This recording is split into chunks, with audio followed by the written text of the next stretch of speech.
जी बच्चों, वहीं से मैं अपनी लेक्चर को कंटिन्यू कर रहा हूँ। लेक्चर नंबर 2 चल रहा है। और एक बार फिर से मैं आपको बता चलूँ कि जो न्यू स्टूडेंट्स हैं तो उनके लिए ये पैगाम है कि लेक्चर 1 देखें सपोर्ट एंड मूवमेंट का पहले। और जो लेक्चर 2 को डायरेक्ट देख रहे हैं उनके लिए भी पैगाम है कि मैं जो हूँ, आप जिस चैनल को देख रहे हैं वो है बायोलॉजी की बाबा। और मेरा नाम मोहम्मद हमाद है, ऐसा बायोटेक्नोलॉजिस्ट हूँ। लेकिन मैंने आपको अपना इंट्रोडक्शन तो दे दिया है, लेकिन आप अपना पहला लेक्चर ज़रूर देखें। बहुत इंपॉर्टेंट लेक्चर है, उसमें बहुत सारी बातें बताई गई हैं। अगर नहीं देखोगे अपना लॉस करोगे, मेरा कुछ नहीं जाने वाला। नहीं हो गया, मैं तो यहाँ से पढ़ाऊंगा और चला जाऊंगा। मेरे को यूट्यूब अपलोड करना है, मेरे को कौन सा कोई मसला हो रहा है? ना मुझे कोई मसला है, ना कोई मेरा कुछ जा रहा है। तो बहरहाल स्टार्ट करते हैं। अब जो हम पढ़ने जा रहे हैं, जो लेक्चर 1 देखकर आ चुके हैं, लेक्चर 2 देखेंगे तो उनके लिए है कि अब हम लोग जो देख रहे हैं वो है women's cadre system. Women's cadre system को इन डेप्थ पढ़ेंगे। और कहाँ है आपका वुमेन्स कैडर सिस्टम? यहाँ पर है, लेकिन इससे पहले मैं उसकी कॉपी बना लूँगी। मैं क्या कर रहा हूँ, 2 मिनट रुक जाओ, मेरे को बस 2 मिनट दो, मैं अभी आपको बताता हूँ हम क्या करने वाले हैं। वुमेन्स कैडर सिस्टम पढ़ेंगे डायरेक्ट, उसी पे मैं जंप कर रहा हूँ। उसकी वजह क्या है वो अभी आपको पता चल जाएगी। पहले मैं यहाँ हेडिंग डाल देता हूँ ताकि स्केलेटन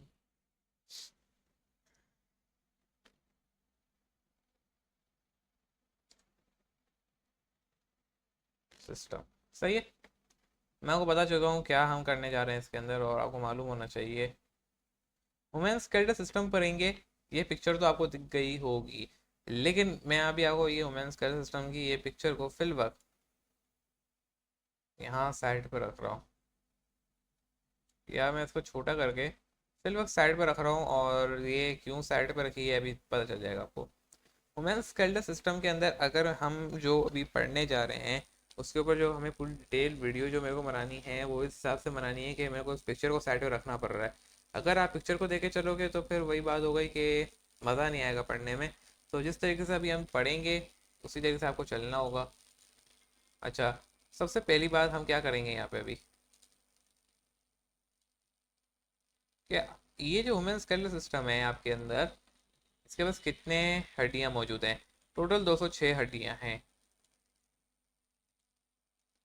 सही है। ये एक एल्डर की बात की जा रही है। अगर आप एल्डर नहीं हैं, आप चाइल्ड की बात करें तो उनमें 206 नहीं होती। उनमें 206 क्यों नहीं होती, ये एक पूरी लॉजिक है। इसके ऊपर क्या लॉजिक है ये आपको पता चलेगा वर्टिब्रल कॉलम में। अब ये वर्टिब्रल कॉलम के अंदर क्या पता चलेगा हमें, वर्टिब्रल कॉलम जिसे रीढ़ की हड्डी कहते हैं, इसके पीछे एक पूरी लॉजिक है जो कि आपको मालूम होनी चाहिए, जो कि अभी आपकी बुक के अंदर नहीं लिखी हुई।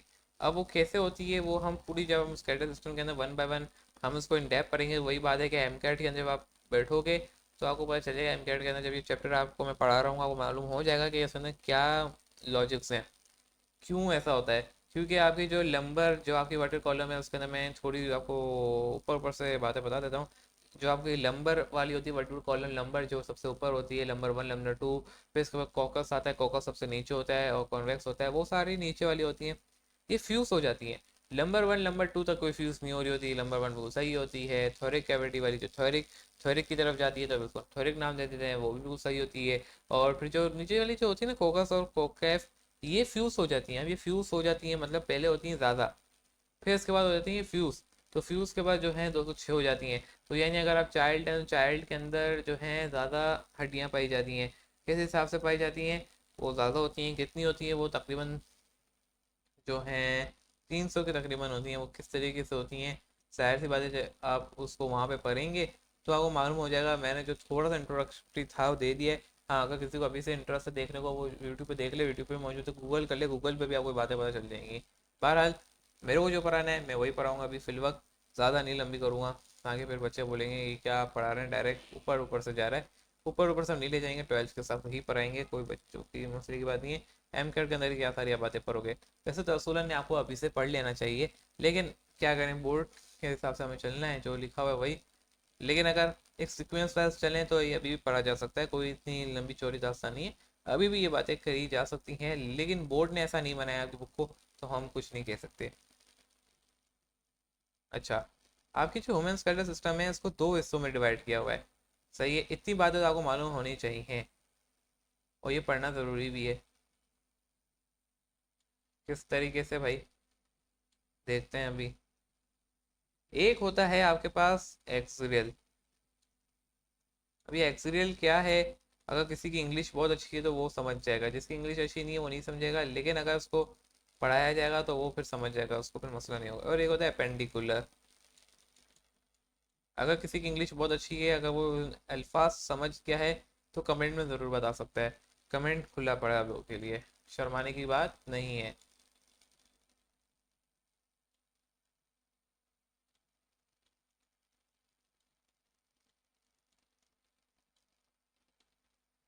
सही है। अब ये एक्सरल क्या होता है? अगर मैं यहाँ से क्लिक करूँ, इसको ले आऊँ, बड़ा कर लूँ, ये पिक्चर खाली काम के लिए, वरना तो हमें सारी बातें हैंड रिटर्न करनी है।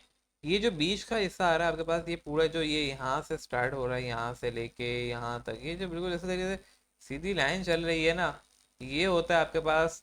यानी ये भी आ गया, रिपकेज भी आ गया इसके अंदर, ये सारी शामिल हो गई।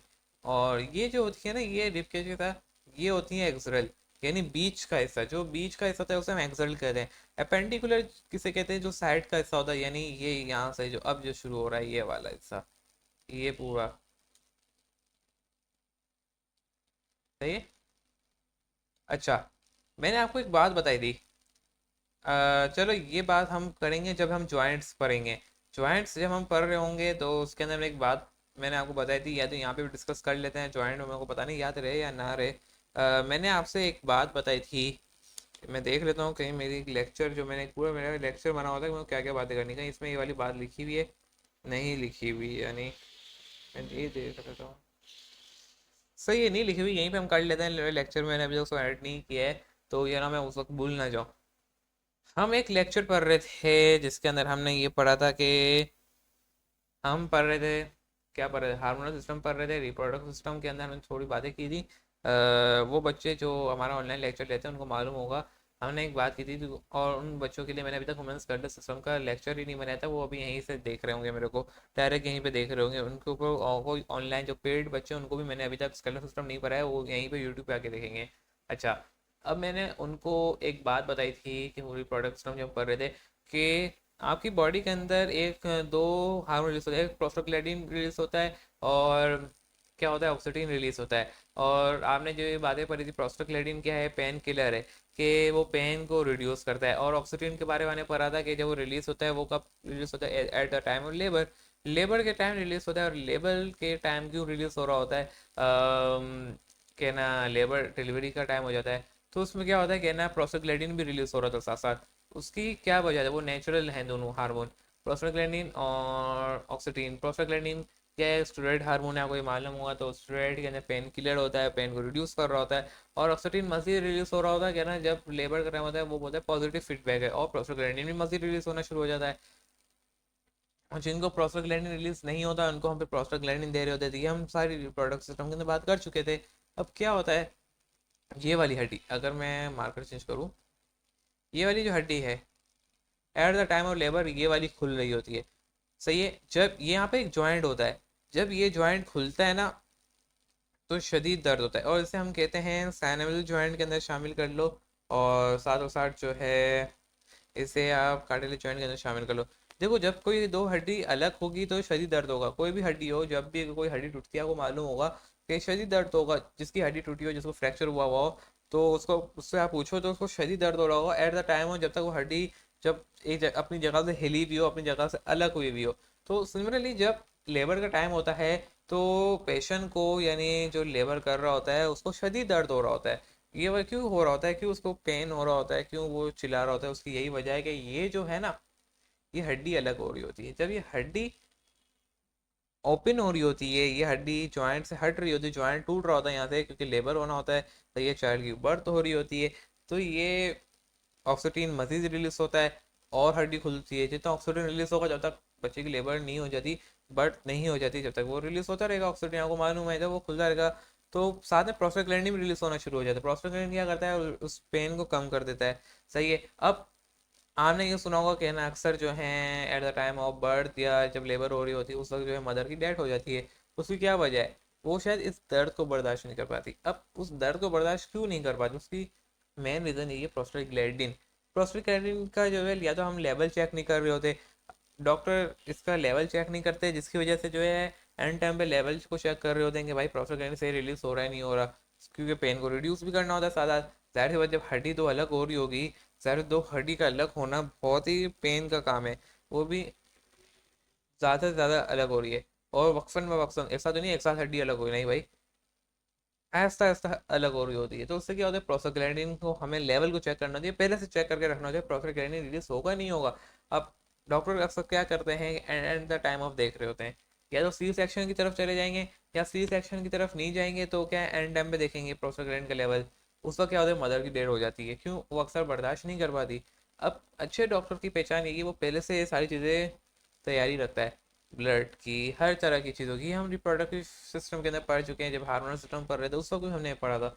उसमें क्या करता है कि प्रोस्टाग्लैंडिन का अगर लेवल कम होता है, सही रिलीज नहीं हो रहा होता, तो हम आर्टिफिशियली देना शुरू कर देते हैं, ताकि जब ये हड्डी अलग हो तो ज़्यादा मसला ना हो। और सिमिलरली जब ये अलग होती है तो उसके बाद ज्वाइंट भी हो जाती है, ऐसा नहीं खुली रह जाती, नहीं, ज्वाइंट भी हो जाती है। तो ये लॉजिक्स हैं हमारे यहाँ ज्वाइंट की। ये थोड़ी सी बातें बतानी थी, थोड़ा एक्स्ट्रा हो गई होगी, अक्सर बच्चे पूछ रहे हैं क्या पढ़ रहे हैं।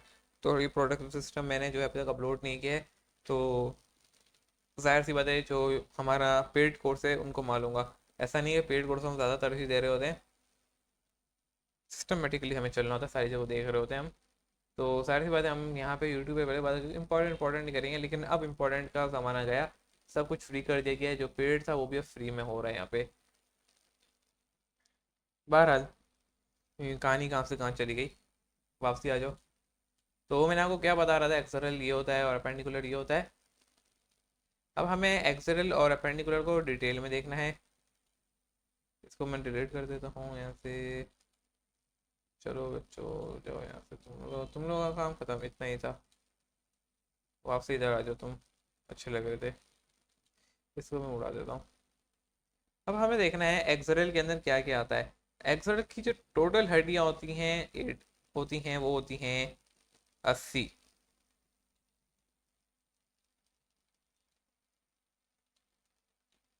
और जो आपकी ये जो अपेंडिकुलर सांप हैं, इनकी होती है टोटल टोटल कितनी होंगी, 64 और 62, 120 और 120, 124, 126 होती हैं ये 126 होती हैं आपकी।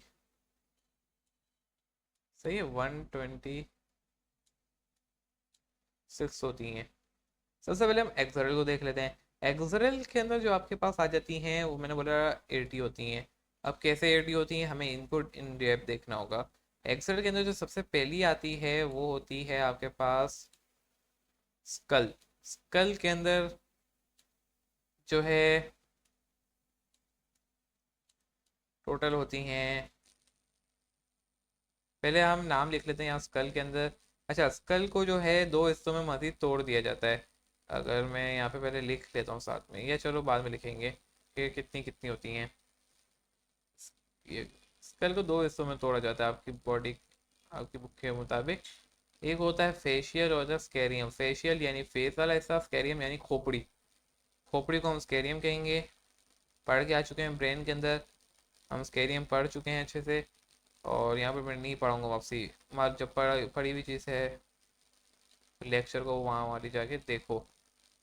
जो चीज़ मौजूद है वो तो अभी आप लोगों ने देखी नहीं, और उन लेक्चर के बारे में सोच रहे होगे जो अब तक अपलोड नहीं हुआ कि क्या प्रायोरिटी ज़्यादा दी जा रही है। पुराना लेक्चर देख लो, फिर इधर आओ। मुझे मालूम है कितने बच्चों ने लेक्चर 1 भी नहीं देखा होगा अभी तक, डायरेक्ट लेक्चर 2 पे आ गए होंगे। बहरहाल आगे चलो।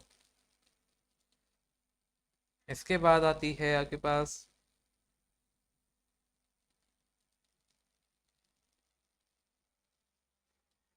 रुको, एक मिनट एक मिनट एक मिनट,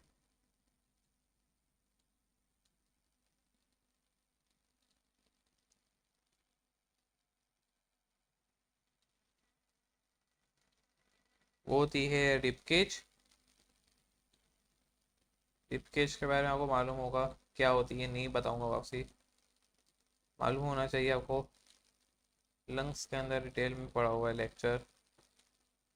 इसके बाद आती है आपके पास वर्टिब्रल कॉलम।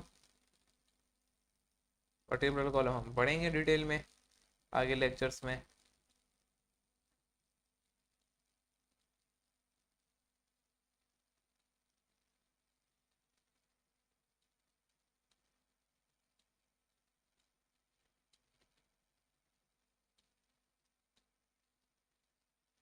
और लास्ट जो हमारा लेक्चर है वो होता है, लास्ट लेक्चर क्या बोलूँ, लास्ट जो एक्सेल के अंदर आता है वो होता है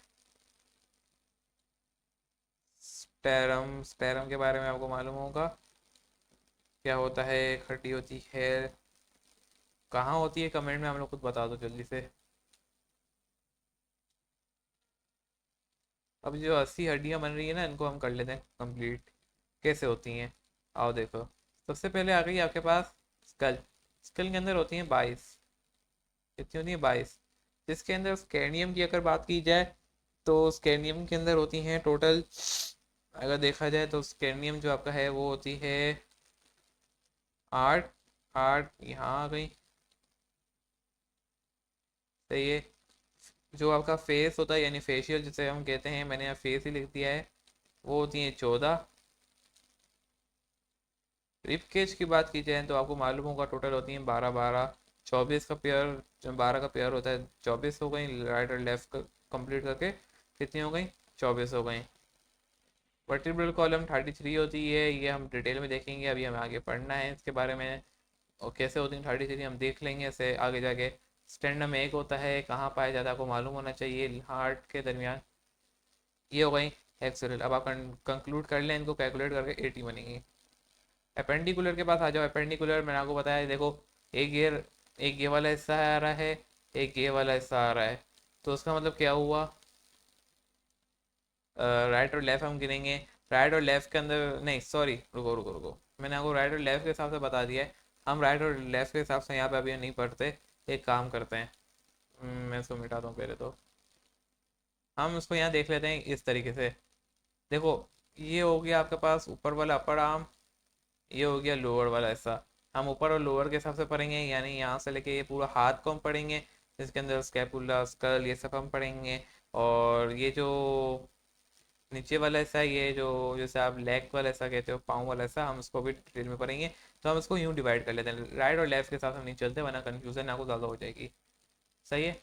वरना हम एम के अंदर क्या करते हैं, हम राइट और लेफ्ट को देख के चल रहे होते हैं, हम अपर और लोअर के हिसाब से नहीं चल रहे होते। वो क्यों, उसकी भी एक लॉजिक होती है, वो हमें पढ़ाना होता है और पूरा डिटेल में पढ़ रहे होते हैं ना, ताकि बच्चे को समझ में आ सके। तो वहाँ पे हम जो है राइट और लेफ्ट को देख कर चले होते हैं, अपर और लोअर नहीं देखते। बहरहाल यहाँ पे हम अपर और लोअर को देख के चलते हैं। दो हिस्सों में डिवाइडेड है ये भाई साहब, किस तरीके से दिखाता हूँ अभी आपको मैं। मैंने आपको बोला, सही इतना ले गए। एक हो गया आपके पास pectoral girdle. Pectoral, pectoral girdle किसे कहते हैं, जो आपका आर्म वाला हिस्सा है यानी हाथ। अब इसके अंदर क्या क्या आते हैं अभी हम उसको देखेंगे।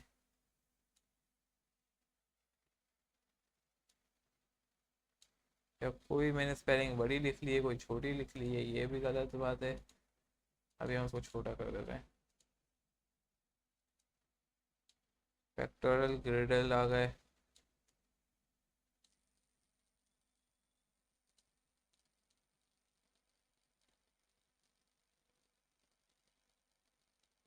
सही है। और जो आपका दूसरा हिस्सा है वो होती है आपके पास पेल्विक गिर्डल, यानी लोअर वाला पार्ट जो हम पढ़ेंगे अभी।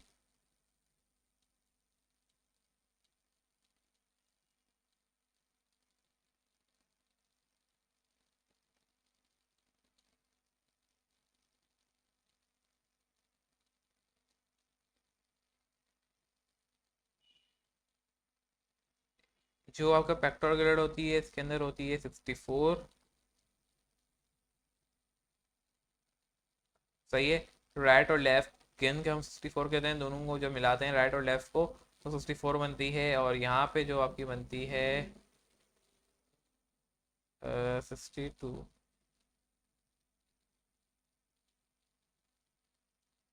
ये आपकी 62 होती है, दोनों राइट और लेफ्ट को मिला के।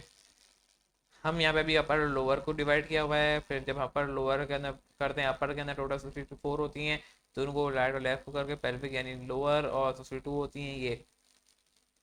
अगली बात पे आ जाओ फटाफट से, किस तरीके से डिवाइड किया हुआ है ये देखना है अब हमें। सबसे पहला जो आता है इसके अंदर वो होता है आपके पास स्कैपुला। ये स्कैपुला क्या है? अगर आपने कभी नोटिस किया हो,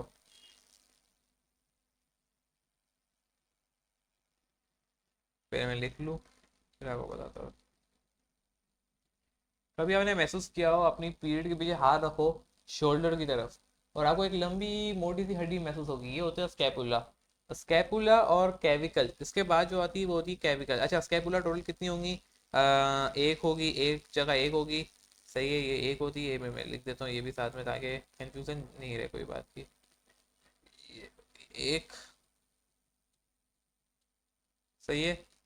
और उसके बाद जो नेक्स्ट डायरेक्ट आती है वो होती है कैविकल। ये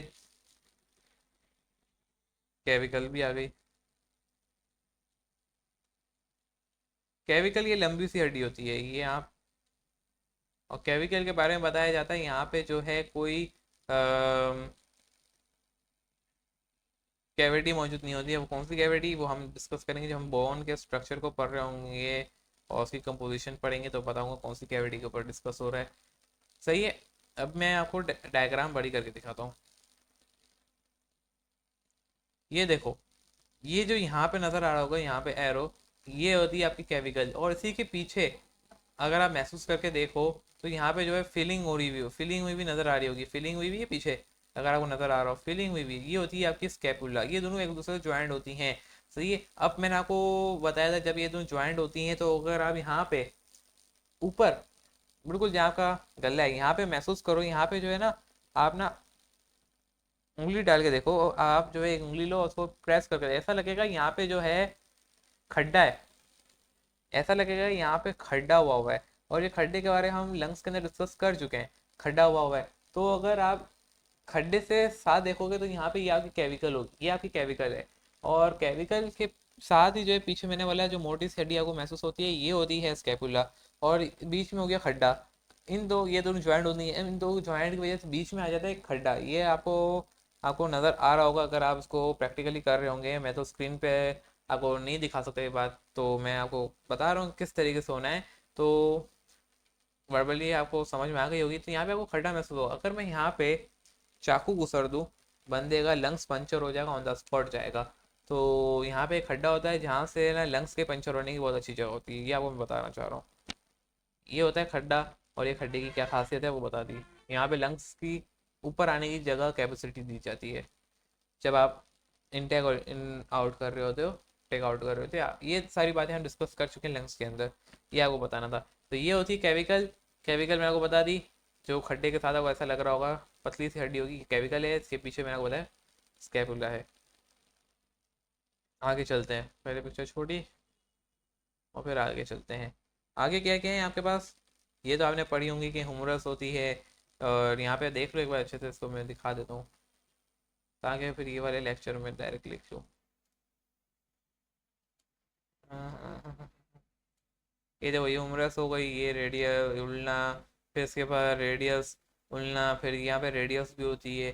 फिर जो है फ्लेंजियस होती हैं, और मेटाट्रासेल, ट्रासेल, ये सारी बातें हो गई हैं। ट्रासेल यहाँ पे होंगी, ये जो यहाँ पे मैं शो कर रहा हूँ यहाँ पे ट्रासेल होगी। सही है। रेडियस उल्ना दोनों तरफ होती है, ऐसा नहीं है कि ना यहाँ पे होगी तो यहाँ नहीं होगी, ये पिक्चर में से है। फिर ये जो मेटाट्रासेल और ट्रासेल क्या होती हैं आपको बता दिया। ये फ्लेंजिस होंगी, जो उंगलियाँ जिसे हम कहते हैं फिंगर्स, ये सारी क्या हैं, फ्लेंजिस हो गई। और मेटाट्रासेल फिंगर से पहले वाला हिस्सा जो मैंने आपको अभी बताया। तो मैं यहाँ लिख देता हूँ फटाफट, क्योंकि वीडियो वैसे ही लंबी हो गई है अगर देखा जाए तो।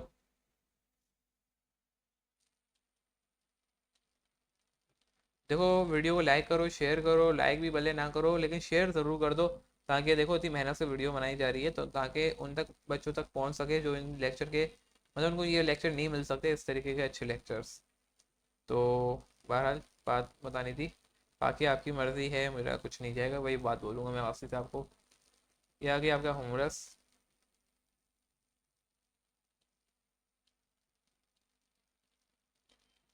और उसके बाद आ गया आपके पास रेडियस,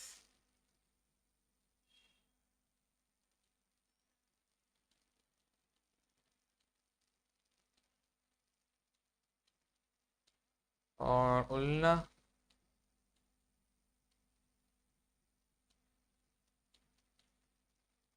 इसके अलावा आ गया आपका कार्पेल, मेटा कार्पेल और फ्लेंजेस। पहले कार्पेल,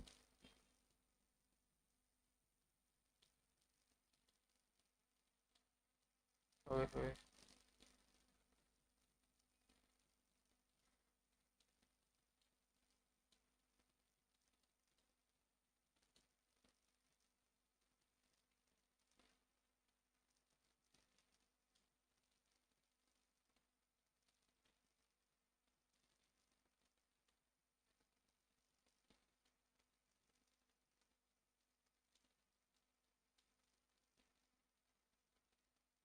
मेटा कार्पेल आएगा।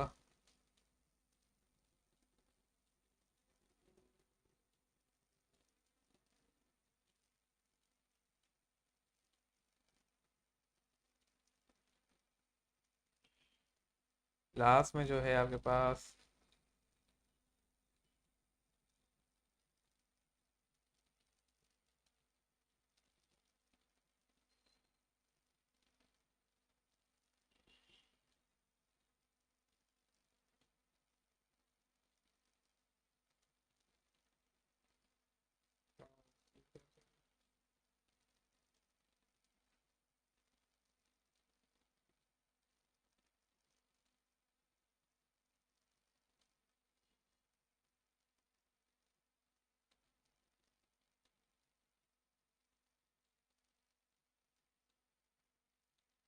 फ्लेंजेस आएंगी, फ्लेंजेस यानी उंगलियां।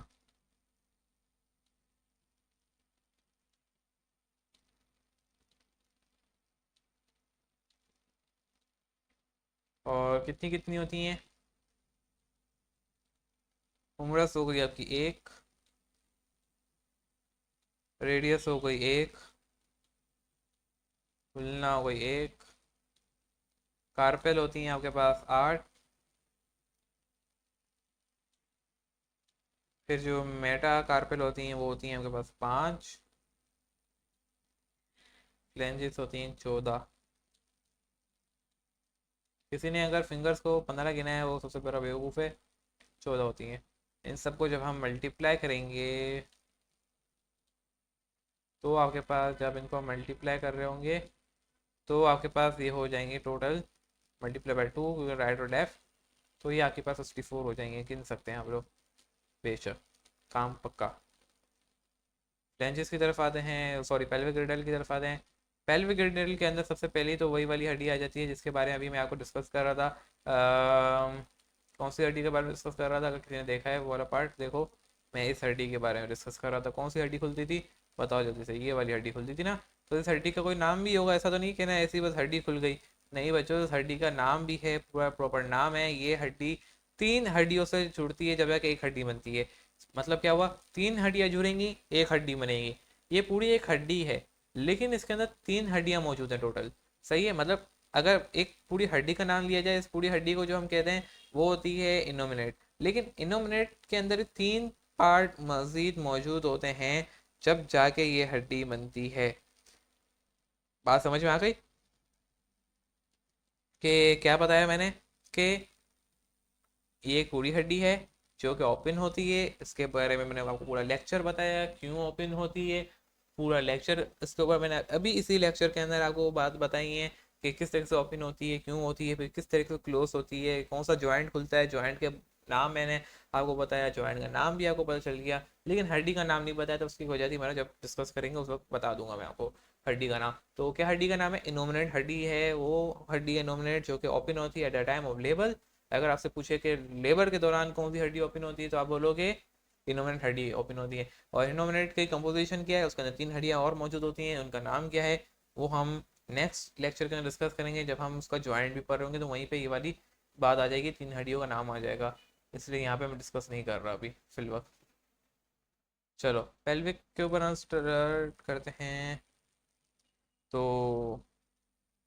कहाँ गया मार्कर यार? सबसे पहले मैंने बोला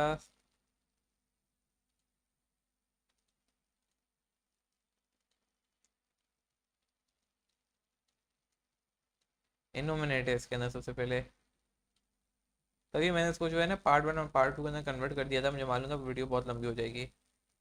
और देखो अभी तक लंबी ही हो रही है, 30 मिनट की हो गई है, इतनी लंबी नहीं होनी चाहिए थी। इनो देखो ये लेक्चर के अंदर बहुत बातें हमने पता चल गई हैं। अगर हम एम कैट के लेवल पे होते तो आप खुद बताओ 12 के बच्चों के, आप 12 का स्टूडेंट हो, अब आप खुद अंदाज़ा लगा सकते हो और कितनी बातें इसके अंदर हम बता रहे होते, कितनी बातें पता चल रही होती, इतनी कितनी बातें हैं जो मैंने बोला अभी हम स्केप कर रहे हैं। नेक्स्ट लेक्चर के अंदर डिस्कस करेंगे, वीडियो ज़्यादा लंबी ना हो, उसी वक्त डिस्कस करेंगे चाहे उसको टॉपिक और पढ़ रहे होंगे। तो बताओ, अभी इनोमिनेट के बारे में मैंने आपको उससे पहले पूरा एक लेक्चर दिया, उसकी इंपॉर्टेंस अब आपको पता चल रही है कि इनोमिनेट हड्डी थी तभी हमने उसके बारे में पढ़ा। इनोमिनेट क्या है भाई, जब उसका आपको फंक्शन ही नहीं पता होगा तो आप कैसे पता होगा। बाकी तो अब मैंने आपको बताया, स्कैपुला के बारे में बताया, कैविकल के बारे में बताया, हुमरस रेडियस उल्ना कार्पेल के बारे में आपको मालूम होगा, ये बातें आपको मालूम होंगी। लेकिन क्या स्कैपुला कैविकल के बारे में आपको मालूम था? खुद आप कमेंट में बताओ। इनोमिनेट के बारे में मालूम था? नहीं होगा तभी तो मैंने आपको बताया ना ये सारी बातें, जिनके बारे में मेरे को पता है कि हाँ ये बच्चों वाली बातें, मैंने वहाँ पे ज़्यादा टाइम भी नहीं लगाया, जहाँ मेरे को मालूम है टाइम लगाना है वहाँ लगाया है मैंने। और आप इसकी इम्पोर्टेंस अब आप खुद देख सकते हो कि कितना ये इम्पोर्टेंट है ये सारा। तो इनोमिनेट के बारे में आ गया यहाँ पे। अब इनोमिनेट कितनी होती हैं, साथ साथ लिख भी देते हैं ताकि भूले नहीं आप लोग। कितनी होती हैं कमेंट में बताओ, जब तक मैं यहाँ लिख रहा हूँ। 3 होती हैं। किस तरह से 3 होती हैं बाद में डिस्कस करेंगे, मैंने आपको बताया। फिर इसके बाद जो है फ्यूमरस होता है।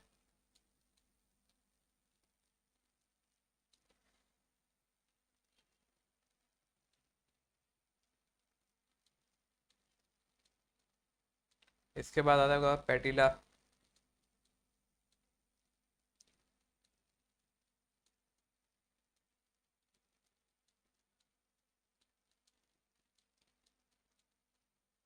अच्छा ये पैटिला क्या है ये देख लो अभी हाथों हाथ। ये जो आपने पाँव पे कभी आपको मोटा फील होता होगा, ये मौजूद होता है आपके फीमरस और जो आपका फीमरस और फेबुला है उसके दरमियान पैटिला मौजूद होता है। फीमरस और कौन सा है, नहीं सॉरी सॉरी सॉरी सॉरी, एक गड़बड़ हो गई, एक गड़बड़ हो गई, इसको एक मिनट एक मिनट।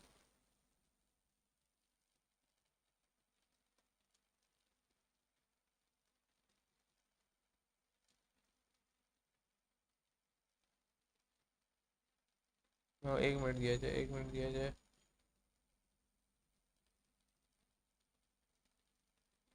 सही है पैटिला मौजूद होता है, हम सही जा रहे हैं, सॉरी हम सही हैं। थोड़ी एक गड़बड़ हो गई थी, बाकी हम सही जा रहे हैं। जो फीमरस होता है, फीमरस और फिबुला और टिबिया होता है ना, इन तीन के दरमियान आपको एक थोड़ा सा मोटा फील होता होगा यहाँ पे। अगर आप यहाँ पे कभी थोड़ा, जब आप फोल्ड करते होगे या बैठते हो आपको थोड़ा हार्ड फील होता होगा, ये होता है आपका पैटिला, ये पैटिला होता है, सही है। और इसे हम पैटिला कह रहे होते हैं। और पैटिला के नीचे फिर जो है आपके पास फेबुला और टीबी आ जाता है, और पैटिला से ऊपर जो होता है फीमरस होता है। तो ये एक ऐसा बॉन्ड है जो ऊपर और डाउन वाले को ज्वाइन कर रहा होता है। इसी तरीके से अगर हैंड की बात की जाए तो आपको मालूम होगा कि कोनी, जिसे आप कोनी कहते हो कि कोनी लग गई, ये होता है एल्बो। एल्बो के बारे में आपको मालूम होगा, ये वो बॉन्ड है जो ज्वाइन कर रहा होता है। और पेटिला के बारे में आपको क्या पता चला कि फेमरस और फेबुलर टिबिया के अंदर ज्वाइन कर रहा होता है ये। आगे चलते हैं हम लोग। आगे क्या करना है अब हमें, कहाँ गया पेन, पेन गायब हो गया यार। सही है। इसके अंदर क्या आता है भाई, जल्दी जल्दी हम कंप्लीट करते हैं। पेटिला के बाद मैंने आपको बताया फेबुला आता है, और इसके बाद जो है आपका टीबी आता है। स्पेलिंग गलत हो गई।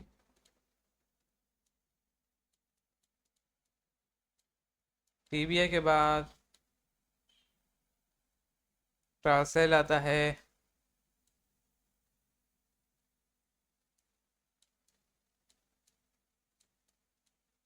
और ट्रांसेल के बाद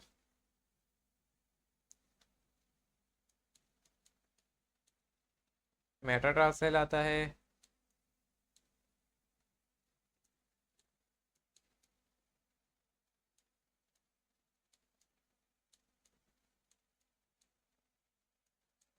और फिर इसके बाद फ्लेंजेस,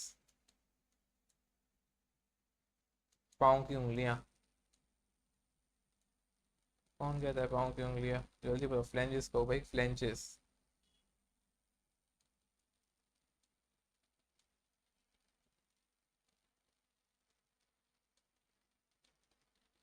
हड्डियां कितनी होती हैं इनोमिनेट के बाद? मैंने बताया था एक, ये भी एक होगी, एक एक। ट्रांसेल आपकी 7 होती हैं। सही है। वहां पे आपके पास थी कौन सी? कार्पेल नहीं, कार्पेल कितनी थी? 8 थी। अब यहाँ पे कितनी हो गई? 7 हो गई। ट्रांसेल यहाँ पे मेटा ट्रांसेल वही रहती है, 5 5। और फ्लेंजेस 14। सही है। इन सबको मल्टीप्लाई करते हैं फटाफट 2 से। मल्टीप्लाई बाय 2, 62 बनता है। टोटल करा, 206 हड्डियां बन गई। ये था हमारा पूरा लेक्चर स्केलेटन सिस्टम पे, जो कि अल्हम्दुलिल्लाह मुकम्मल होता है यहाँ पे। यानी आपको लगा मुकम्मल हो गया? नहीं भाई, ये पार्ट 1 था ह्यूमन स्केलेटल सिस्टम का, बच्चों वाला पार्ट था ये। तो अभी कुछ भी नहीं पढ़ा है अभी तो हमने इसके बारे में। इन डेप्थ पढ़ना है अभी, डिटेल के अंदर बोन का पूरा स्ट्रक्चर पढ़ना है। हड्डियां पढ़ ली, हड्डियां के नाम पढ़ लिए, लेकिन हड्डियां होती कैसी हैं, उसकी कंपोजिशन क्या है, उसका स्ट्रक्चर क्या है, अभी वो भी पढ़ना है। डिफरेंसेस पढ़ने हैं, बहुत कुछ बाकी है अभी हमारा। अल्हम्दुलिल्लाह से बस समझो एक जो बेसिक पार्ट था ना, बेसिक्स जो हमने अभी कवर अप किए हैं। अब हम पढ़ेंगे इंटरमीडिएट फिर एडवांस लेवल, ये पढ़ना अभी बाकी है हमारा। और उसको स्टार्ट करने से पहले, इन सब को स्टार्ट करने से पहले मैं आपको ज्वाइंट एक बार पढ़ाना चाहूँगा। ज्वाइंट के लिए वीडियो देखें। और ज्वाइंट के बाद हम जो है इंटरमीडिएट और एडवांस लेवल पढ़ेंगे। ज्वाइंट को बीच में क्यों मैं ला रहा हूँ, उसकी वजूहत हैं। तो आज के लिए इतना ही रखते हैं। नेक्स्ट वीडियो में जब हम आपसे मिलेंगे, ज्वाइंट क्यों पढ़ाया जा रहा था वहाँ पता चल जाएगा। फिर इसके बाद इंटरमीडिएट और advance level of human skeletal system दिखाया जाएगा। जब तक के लिए मुझे दीजिए इजाज़त। अगर वीडियो अच्छी लगी हो, बहुत मेहनत से बनाइए, लाइक कर दें, शेयर कर दें। अल्लाह हाफिज़।